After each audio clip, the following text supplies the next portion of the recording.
Hello aspirants, welcome to AKSIAS academy daily current affairs.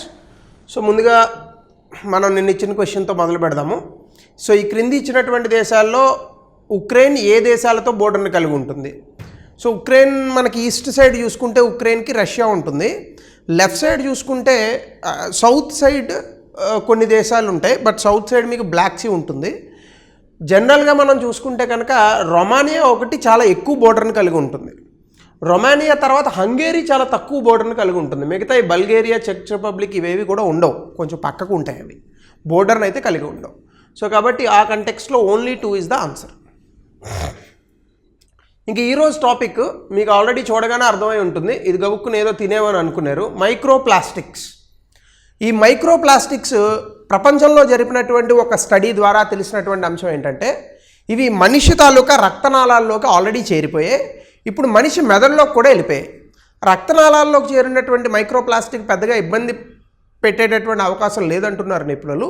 కానీ బ్రెయిన్లోకి వెళ్ళినటువంటి ఈ యొక్క మైక్రోప్లాస్టిక్స్ వల్ల చాలా బాడీ ప్రాబ్లమ్స్, అలాగే కొన్ని నెర్వ్ ప్రాబ్లమ్స్ ఇవన్నీ కూడా వచ్చేటటువంటి అవకాశం ఉందని చెప్తున్నారు. ముఖ్యంగా ఈ మైక్రోప్లాస్టిక్ మన ఒంట్లోకి వెళ్ళడానికి అనేక కారణాలు ఉన్నాయి. మనం వాడేటటువంటి ప్లాస్టిక్ వస్తువులు కావచ్చు, సముద్రంలోకి ప్లాస్టిక్ వెళ్ళిపోవడము, అవి చేపలు తినడము, ఆ చేపల్ని మనం తినడము, పులుసు ఫ్రై చేసుకొని, ఈ కారణాలు కావచ్చు. ఇలా అనేక కారణాల వల్ల ఈ మైక్రోప్లాస్టిక్ అనేటటువంటిది మనిషి యొక్క జీవితం పైన, అలాగే ఇతర జంతుజాలాలపైన తీవ్రమైనటువంటి ప్రభావం చూపిస్తుందని అంటున్నారు. ఇది ఇలాగే కొనసాగితే 2040 కల్లా ఆల్రెడీ మన ఒంట్లో ఉన్నటువంటి మైక్రోప్లాస్టిక్ 2.4 రెట్లు పెరిగేటటువంటి అవకాశం ఉందని కొన్ని నివేదికలు చెప్తున్నాయి. అందులో భాగంగా మైక్రోప్లాస్టిక్ అంటే ఏంటి, ఈ స్టడీలో చూసినటువంటి అంశాలు ఏంటి, మైక్రోప్లాస్టిక్ యొక్క ప్రభావము, దాని యొక్క మెకానిజమ్స్, దీన్ని అదుపు చేయడానికి మనం తీసుకున్నటువంటి ఇనిషియేటివ్స్ ప్రపంచవ్యాప్తంగా, అలాగే భారతదేశంలో, అలాగే క్వశ్చన్ ఆఫ్ ద డే.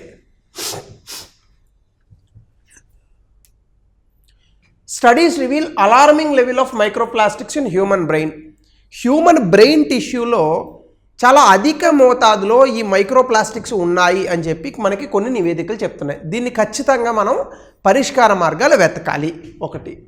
అయితే మైక్రోప్లాస్టిక్స్ గురించి చూస్తే, మైక్రోప్లాస్టిక్స్ అంటే ఏంటి అసలు?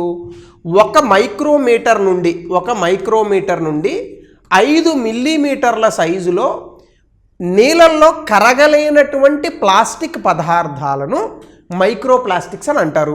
దీన్నే సింథటిక్ సాలిడ్ పార్టికల్స్ అని అంటారు. ఏమంటారు? Synthetic solid particles, SSP.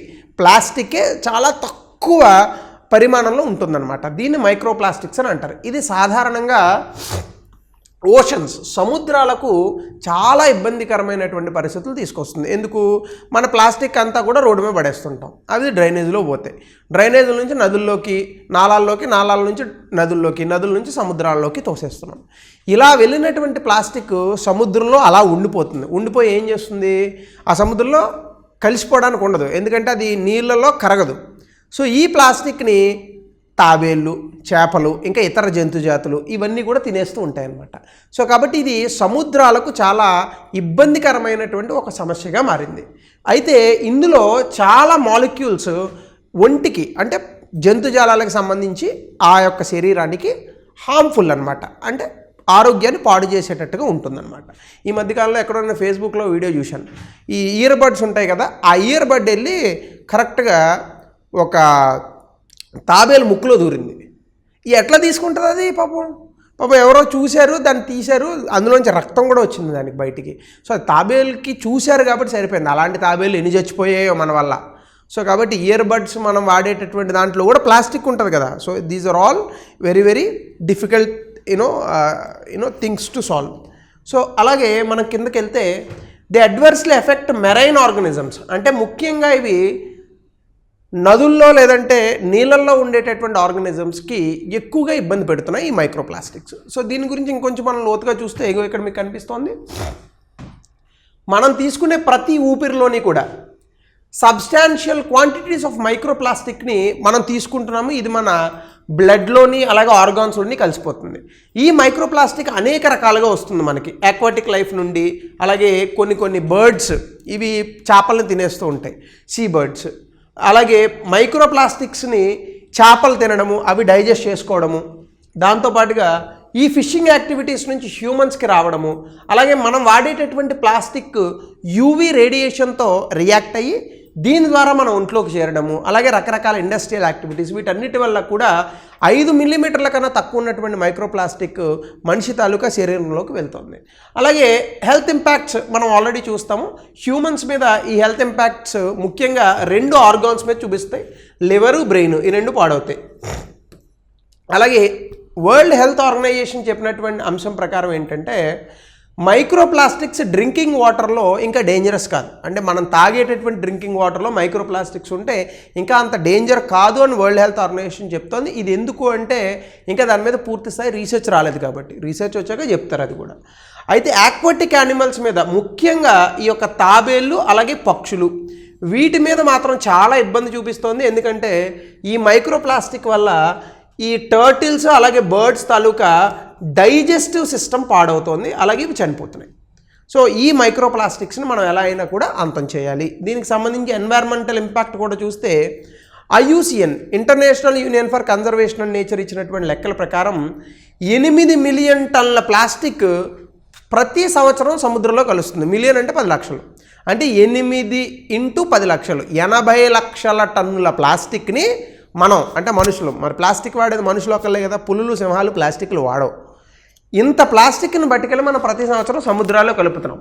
ఇది మొత్తం సముద్రాల్లో ఉన్నటువంటి చెత్తతో పోలిస్తే ఈ ప్లాస్టికే 80%.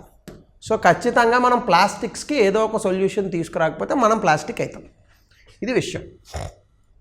కీ ఫైండింగ్స్, బ్రెయిన్ టిష్యూలో ఇప్పుడు ఈ మైక్రోప్లాస్టిక్స్ అనేవి వెళ్తున్నాయి. ఇవి చాలా ఆర్గాన్స్లో, అంటే మన ఒంట్లో ఉన్నటువంటి అవయవాల్లో అధిక మోతాదులో కనిపిస్తున్నాయి. దీనివల్ల మనకి ఆక్సిడేటివ్ స్ట్రెస్, కార్డియోవాస్కులర్ ఇష్యూస్, దాంతోపాటుగా కాగ్నిటివ్ ఇంపైర్మెంట్స్, అంటే మర్చిపోవడం కానీ, లేదా మతిమరుపు కానీ, లేదా బ్రెయిన్ కోఆర్డినేషన్ దెబ్బతినడం కానీ, ఇలాంటి దిక్కుమాలిన వ్యాధులన్నీ కూడా వస్తాయి. అలాగే చాలా హ్యూమన్ ఆర్గాన్స్లో కూడా ఇది కనిపిస్తుంది. ముఖ్యంగా లంగ్స్లో, ప్లెసెంటా, బిడ్డకి జన్మనివ్వడానికి మోస్ట్ ఇంపార్టెంట్ ఆర్గాన్, రిప్రొడక్టివ్ ఆర్గాన్స్లో మైక్రోప్లాస్టిక్ కనిపిస్తుంది. ఈ మధ్యకాలంలో ఒక రీసెర్చ్ వచ్చింది, హ్యూమన్ సీమన్లో మైక్రోప్లాస్టిక్ ఉందంట. అంటే రేపటి నుంచి ప్లాస్టిక్ పిల్లలు పుడతారనమాట. మరి అట్లానే అనుకోవాలి, ఇంకా మనం నవ్వుకున్నా కూడా ఇదే జరిగేది. So plastic is one of the most gruesome ఏమంటారు innovation ever done by man. మిగతా ఇన్నోవేషన్స్ అన్నీ అటు ఇటుగా బాగానే ఉన్నాయి, కానీ ఈ ప్లాస్టిక్ మాత్రం చాలా ఇబ్బంది పెడుతుంది. ఖచ్చితంగా ఈ ప్లాస్టిక్ నుంచి బయటికి రావాలి. అది మనం వాడడం మానేస్తే తగ్గిపోతుందా అంటే మోతాదు తగ్గుతుందంటే అసలు ప్రొడక్షన్ ఆపాలి, మ్యానుఫ్యాక్చరింగ్ ఆపేస్తే తప్ప ఈ గొడవ వదలదు. అలాగే రెగ్యులేటరీ గ్యాప్స్, మైక్రోప్లాస్టిక్కి సంబంధించి ప్రస్తుతం ఏ కరెంట్ స్టాండర్డ్స్ లేవు. అంటే ఫుడ్లో ఎంత మైక్రోప్లాస్టిక్ ఉంది, వాటర్లో ఎంత మైక్రోప్లాస్టిక్ ఉంది, ఎక్కడా కూడా దీనికి స్టాండర్డ్స్ ఏమీ ఇవ్వలేదు. అంటే దీనివల్ల మనకేముంది, నియంత్రణకు సంబంధించి నియంత్రణ అనేటటువంటి వ్యవస్థలు లేవు. అలాగే రైజింగ్ లెవెల్స్, మైక్రోప్లాస్టిక్ ఇటీవల కాలంలో బ్రెయిన్ సెల్స్లో ఎక్కువగా పెరుగుతున్నాయని చాలా నివేదికలు చెప్తున్నాయి. సో ఇవన్నీ కూడా మైక్రోప్లాస్టిక్స్కి సంబంధించి మనకి అంశాలు. అలాగే యానిమల్ స్టడీస్ చూస్తే చాలా జంతువులు ఈ ప్లాస్టిక్స్ బారిన పడి, మైక్రోప్లాస్టిక్స్ బారిన పడి fertility issues, cancer, endocrine disruption లాంటి వ్యాధులకు గురవుతున్నాయి. అలాగే ప్లాస్టిక్ పార్టికల్స్, ముఖ్యంగా ఈ మైక్రోప్లాస్టిక్ పార్టికల్స్ అనేటటువంటివి 2005 మిడ్ 2000 అంటే మిడ్ 2005 అని అర్థం. 2005 నుండి కూడా వీటి యొక్క వాడకము, ఉత్పత్తి చాలా విపరీతంగా పెరిగాయి. దీని మీద కనుక మనము ఏ రకమైన చర్యలు తీసుకోకుండా ఇలాగే కొనసాగితే 2040 కల్లా ఈ మైక్రోప్లాస్టిక్ తాలూకా ఇబ్బందులు 2.6 రెట్లు పెరిగేటటువంటి అవకాశం ఉంది. సో ఇది ఖచ్చితంగా మన యొక్క జీవితాలను ప్రభావితం చేస్తుంది. 100 ఏళ్ళు బతికేవాడు 30 ఏళ్ళకే పోతాడు. అది జరిగేటటువంటి అంశం. అలాగే మైక్రోప్లాస్టిక్స్ తాలూకా ఇంపాక్ట్ హ్యూమన్స్ మీద, మనుషుల మీద దీని యొక్క ప్రభావం, క్యాన్సర్ వస్తుంది, ఎండోక్రైన్ డిసీజెస్ వస్తాయి, ఇమ్యూన్ సిస్టమ్ డిస్రప్షన్ వస్తుంది, దానివల్ల మిగతా వ్యాధులు ఎక్కువగా విరుచుకుపడేటటువంటి అవకాశం ఉంది. అలాగే బ్రెయిన్ సెల్స్ డ్యామేజ్ అయ్యేటటువంటి అవకాశం ఉంది. దీనివల్ల మనిషి యొక్క ఈ ఆలోచన శక్తి ఇవన్నీ కూడా తగ్గేటటువంటి అవకాశం ఉంది. అలాగే ఇంపైర్డ్ లెర్నింగ్, త్వరగా నేర్చుకునేటటువంటి స్వభావాన్ని మైండ్ కోల్పోతుంది. Negative maternal and fetal health, అంటే దీనివల్ల పిల్లల్ని కనేటటువంటి ప్రభావం కూడా ఆడవాళ్ళు మరియు మగవాళ్ళలో రిప్రొడక్టివ్ సిస్టమ్ మీద దీని యొక్క ప్రభావం ఎక్కువగా ఉండేటటువంటి అవకాశం ఉంది. అక్వాటిక్ ఎకోసిస్టమ్స్ మీద చూస్తే బయో అక్యుములేషన్ జరుగుతుంది.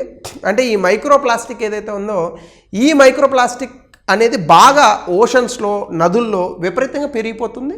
అలాగే ఇది immune and digestive system of aquatic animals, అంటే చేపలు ఇలాంటివి ఉంటాయి కదా, చేపలు బాగా గుడ్లు పెడితేనే చేపలు పెరుగుతాయి, అంతే కదా. చేపలు గుడ్లు పెట్టేటటువంటి ఆ రిప్రొడక్టివ్ సిస్టమ్ని కూడా ఇది డ్యామేజ్ చేయగలదట. అప్పుడు ఏమవుతుంది, చేపలు ఉండవు. చేపలు లేకపోతే ఏమవుతుంది, సో అది ఆక్వాటిక్ ఆర్గానిజమ్స్ మీద దీని తాలూకు ఇంపాక్ట్ ఖచ్చితంగా ఉంటుంది. అలాగే జీన్ ఎక్స్ప్రెషన్స్, అంటే ఈవెన్ జెనెటికల్ మోడిఫికేషన్స్ కూడా జరిగేటటువంటి అవకాశం ఉంది. ఆ చేపలు ఇంకా ఇతర జంతుజాలాలు ఏవైతే నదుల్లో సముద్రాల్లో బతుకుతాయో వాటి యొక్క గ్రోత్ కూడా అడ్డుపడేటటువంటి అవకాశం ఈ మైక్రోప్లాస్టిక్స్ వల్ల ఉంది. అలాగే benthic organisms disrupts trophic energy transfer and nutrient remineralisation, జనరల్గా చదువుకునే పాయింట్. ఎన్వైర్న్మెంట్ మీద, ఫుడ్ చైన్ మీద ప్రభావం పడుతుంది. అలాగే సాయిల్ వాటర్ ఎవాపరేషన్, అంటే వాటర్ పైకి వెళ్ళడం అనేటటువంటిది ఆగేటటువంటి అవకాశం ఉంది, అంటే లేదా తగ్గేటటువంటి అవకాశం ఉంది. సో దీనికి మెకానిజమ్స్ కనుక మనం చూస్తే mechanical lacerations and blockages in organisms, ఇది ఒకటి, అంటే ఆర్గానిజమ్స్లో వచ్చేటటువంటి ఇబ్బందులు అనమాట. అలాగే కెమికల్గా ఏం జరుగుతుంది, absorbed chemicals like DDT and PCB disruption of ocean carbon cycle, అంటే మనకి జనరల్గా కార్బన్ డైఆక్సైడ్ ఉత్పత్తి అవుతుంది, ఆక్సిజన్ ఉత్పత్తి అవుతుంది.